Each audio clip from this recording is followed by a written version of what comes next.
Watch mojo Hindi में आपका स्वागत है। आज हम ऐसी टॉप 10 फिल्मों का काउंटडाउन करेंगे जो रियल अनसॉल्व्ड मिस्ट्रीज के आधार पर बनाई गई हैं। इस लिस्ट के लिए हम उन फिल्मों को देखेंगे जो अनसॉल्व्ड सच्चे क्राइम केसेस या सुपरनैचुरल मिस्ट्री पर आधारित हैं। रियल स्टोरी को जिस तरह से फिल्मों में प्रस्तुत किया जाता है उसके बारे में आपका क्या विचार है, नीचे कमेंट्स में जरूर बताएं। नंबर 10 द स्ट्रेंजर्स के राइटर डायरेक्टर ब्रायन बर्टिनो एक मेंशन में हुए हत्याओं और एक सच्चे क्राइम बुक हेल्टर स्केल्टर से प्रभावित थे। हालांकि कई क्रिटिक्स और एकेडमिक्स ने 1981 में हुए क्वाड्रुपल होमिसाइड के साथ भी काफी सिमिलैरिटीज नोट की हैं। इसी वर्ष अप्रैल में ग्लेना शार्प, उनके 2 बच्चे और एक फैमिली फ्रेंड की हत्या कैलिफोर्निया के केडी में हुई थी। It happened 40 years ago this month. I sat down with the 2 main detectives on this case who say they are close to solving this once and for all. ये ऐतिहासिक घटना strangers के साथ कई सिमिलैरिटीज रखती हैं, जिसमें आइसोलेटेड सेटिंग, प्राइवेट रेसिडेंसेस में तोड़फोड़ और हत्याओं का शातिर तरीका शामिल है। You can stop now, you... Martin smart और उनके फ्रेंड जॉन बबीड इस केस में मेन सस्पेक्ट्स हैं, लेकिन दोनों को अपराधी ठहराने से पहले ही इन्वेस्टिगेशन के दौरान उनकी मौत हो गई। Number 9 the Mothman prophecies. Mothman modern America के लोक कथाओं में सबसे स्थायी लेजेंड्स में से एक हैं। नवंबर 1966 और दिसंबर 1967 के बीच पॉइंट प्लेजेंट के वेस्ट वर्जीनियन सिटी में मॉथमैन को देखा गया था। लार्ज मैन बर्ड हाइब्रिड के रूप में प्रसिद्ध मॉथमैन एक नेशनल सेंसेशन बन गया जब यूएफओलॉजिस्ट जॉन कील ने द मॉथमैन प्रोफेसीज नाम की एक बुक पब्लिश की। Before Mothman things took off around here, it was pretty much dead. Like even when I was growing up, Main Street was empty. उन्होंने आर्ग्यू किया कि मॉथमैन एक सुपरनैचुरल क्रीचर है जिसका कनेक्शन सिल्वर ब्रिज के साथ हुआ था जो 1967 दिसंबर में कोलैप्स हो गया।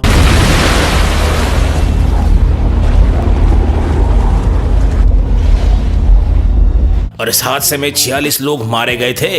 कील के फेमस बुक को 2002 में एक फिल्म के रूप में बनाया गया जिसमें रिचर्ड गियर एक जर्नलिस्ट की भूमिका निभाते हैं। इसका आनंद पूरी तरह से इस बात पर निर्भर करता है कि आपने मॉथमैन लेजेंड को कितनी मान्यता दी है। And what if nothing happens? What if there's no great tragedy, John? What'll you do then? Number 8 Mesmerized. And what they have to say is the following. We do not know how Oliver Thompson died. Mesmerized, जिसमें जोडी foster और John Lithgow ने अभिनय किया है, पिम्लिको poisoning की mystery पर आधारित है। पिम्लिको वो लंदन डिस्ट्रिक्ट का नाम है जहां ये घटना हुई थी। ये घटना एडविन बार्टलेट के विचित्र मौत से संबंधित है। बार्टलेट अपने पेट में क्लोरोफॉर्म के साथ मृत पाए गए थे। हालांकि ये कोई नहीं बता पाया कि उनके पेट में क्लोरोफॉर्म पहुंचा कैसे, क्योंकि उनके थ्रोट और लारिंक्स में कोई जलने का निशान नहीं पाया गया था।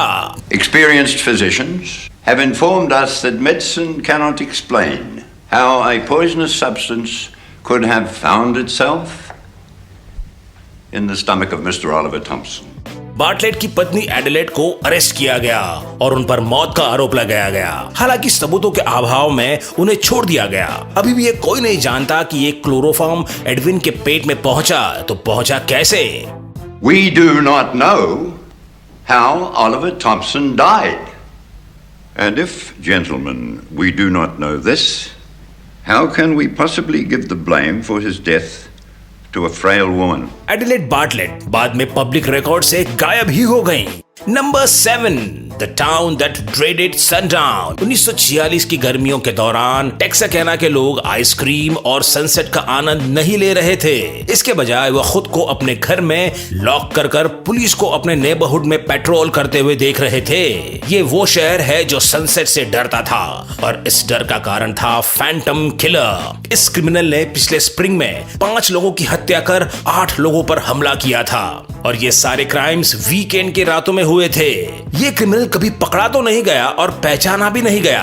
हालांकि कई एक्सपर्ट्स का ये भी मानना है कि वो करियर क्रिमिनल यूल स्वेनी था। Yul Sweeney, car thief, habitual criminal, long-time con.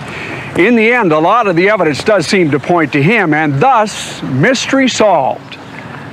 Well, maybe not. इस कहानी ने फिल्म मेकर्स को बहुत प्रेरित किया, जो क्राइम के रियल एरिया में फिल्माया गया था और वहां के लोकल्स को एक्स्ट्रास के रूप में भी फिल्म में काम करवाया गया। फिल्म को ज्यादा रियल बनाने के लिए किलर का चेहरा ही नहीं दिखाया गया। And if you should ask people here on the streets what they believe happened to the Phantom Killer, most would say that he is still living here and is walking free. Number 6, Willow Creek. The Mothman Prophecies की तरह ही willow creek भी चाहता है कि आप mythological creatures पर विश्वास करें। I'm Jim Kessel.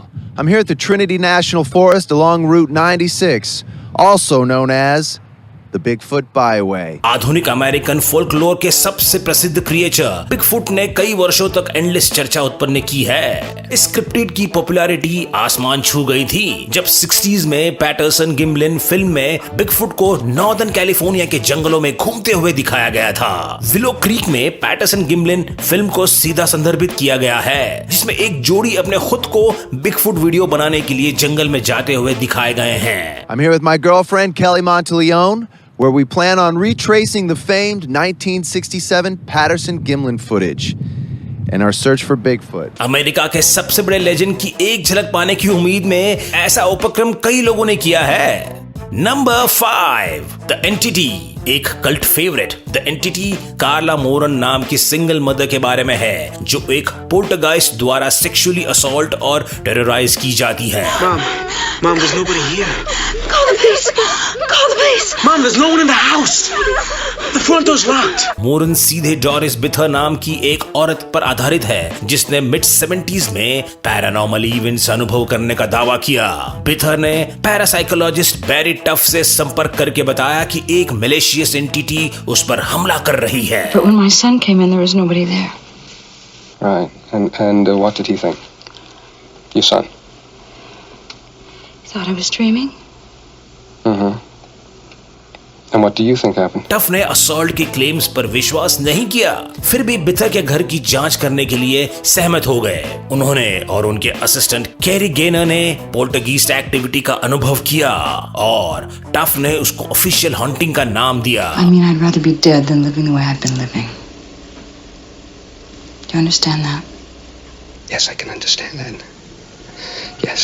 कुछ संदेहपूर्ण लोगों ने ये तर्क जताया कि टफ एक खराब इन्वेस्टिगेटर हैं, जो एक हार्मलेस इवेंट को पैरानॉर्मल एविडेंस के रूप में पेश कर रहे हैं। नंबर 4, द ब्लैक डालिया। ब्रायन डी पाल्मा द्वारा निर्देशित और ए लिस्ट कास्ट अभिनीत द ब्लैक डालिया जेम्स एल रॉय के इसी नाम की सेमी फिक्शनल नॉवेल पर आधारित है। ये कहानी ब्लैक डालिया के प्रसिद्ध केस के बारे में है। Investigation of upper half abdominal cavity reveals no free-flowing blood. Intestines, stomach, spleen, liver, all removed. डालिया, जिनका असली नाम एलिजाबेथ शॉर्ट है, उन्हें 1947 में मार दिया गया था और उनकी मृत्यु मॉडर्न हिस्ट्री में बहुत ही सताने वाली अनसॉल्व्ड मिस्ट्री के रूप में मानी जाती है। एलरॉय के नॉवेल में इस कहानी की सच्चाई के साथ साथ कई फिक्शनल एलिमेंट्स को भी जोड़ा गया है। एलरॉय के आविष्कारों में एक कैरेक्टर है रमोना, जिसे आखिरकार किलर माना जाता है। She looks so like my Maddie. It was the cruelest joke. D Palma ने इसे अपनी फिल्म में भी शामिल किया, जिसमें फियोना शॉ ने हत्यारे की भूमिका निभाई। असल जिंदगी में एलिजाबेथ शॉर्ट की हत्या किसने की, इस बारे में किसी को जरा सा भी अंदाजा नहीं था। Number 3, from hell. Jack the Ripper का नाम ही अनसॉल्व्ड क्राइम्स का पर्याय है। 1888 में लंदन के व्हाइट चैपल डिस्ट्रिक्ट में एक अज्ञात व्यक्ति ने कम से कम 5 सेक्स वर्कर की हत्या करके दहशत फैला दी थी। With all due respect, sir, I believe this was done by someone with at least a working knowledge of dissection. Either an educated man, such as a doctor. An educated man? That's preposterous. No well-bred man would do this. हत्याओं के क्रूर स्वभाव और इससे प्रेरित media sensation के बदौलत ये तुरंत ही उस समय की सबसे बड़ी सच्ची क्राइम स्टोरी बन गई थी। We are in the most extreme and utter region of the human mind. A radiant abyss where men meet themselves. ये केस अनसॉल्व होने के कारण एक लेजेंड बन गई। फिल्म का नाम एक फेमस फ्रॉम हेल पत्र से लिया गया है, जिसे माना जाता है कि हत्यारे ने लिखा था। पत्र के साथ साथ आधी ह्यूमन किडनी भी पाई गई थी। From hell. Well, at least they got the address right. इस केस ने कई फिल्मों को प्रेरित किया, जिसमें जॉनी डेप की डिटेक्टिव फेडरिक एबेलाइन के रूप में अभिनीत यह हॉरर थ्रिलर भी शामिल है। Number 2, the Irishman.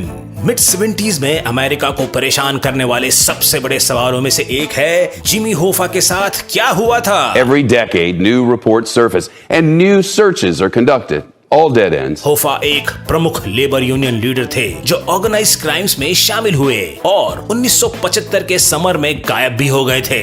उनका शरीर कभी नहीं मिल पाया। 2004 में इन्वेस्टिगेटर चार्ल्स ब्रैंट ने I heard you paint houses नाम की एक नॉन फिक्शन बुक पब्लिश की जो labour union official Frank Sheeran के बारे में है। Do you drink on the job? No. You ever hit anybody? On a job? Yeah. No. शीरान का दावा है कि उसने बफेलिनो क्राइम फैमिली के आदेश पर होफा को मारा था और ये इवेंट मार्टिन स्कोर्सेसे की फिल्म अडैप्शन में गॉस्पेल के रूप में दर्शाया गया है। इस बात को जानना जरूरी है कि कुछ भी कंफर्म नहीं हुआ है और बहुत से लोग शीरन के दावे की सच्चाई पर संदेह करते हैं। होफा का गायब होना आज तक एक पहेली बना है। Let's get out of here. Come on. इससे पहले कि हम आगे बढ़ें, हमारे चैनल को सब्सक्राइब करें और हमारे लेटेस्ट वीडियो की जानकारी के लिए बेल आइकन को दबाना ना भूलें। अगर आप अपने फोन पर वीडियोस देख रहे हैं तो अपने फोन की सेटिंग्स में जाकर नोटिफिकेशंस को ऑन कर दें।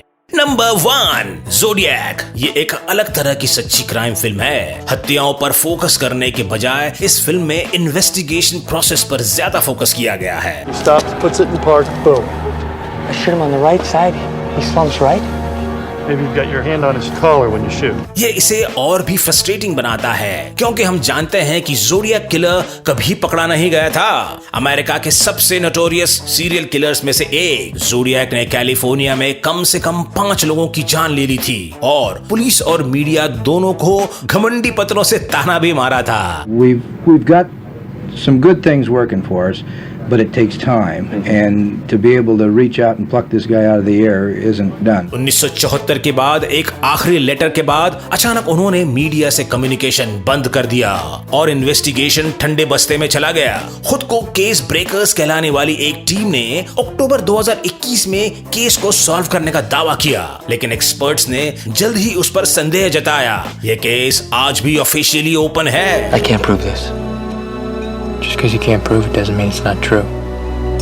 Easy, Dirty Harry. क्या आप हमारे इस लिस्ट से सहमत हैं? वॉच मोजो हिंदी के इस रीसेंट वीडियो को देखें और हमारे चैनल को जरूर सब्सक्राइब करें और लेटेस्ट वीडियोस की जानकारी के लिए बेल आइकन को दबाना ना भूलें। मिलते हैं अगले वीडियो में।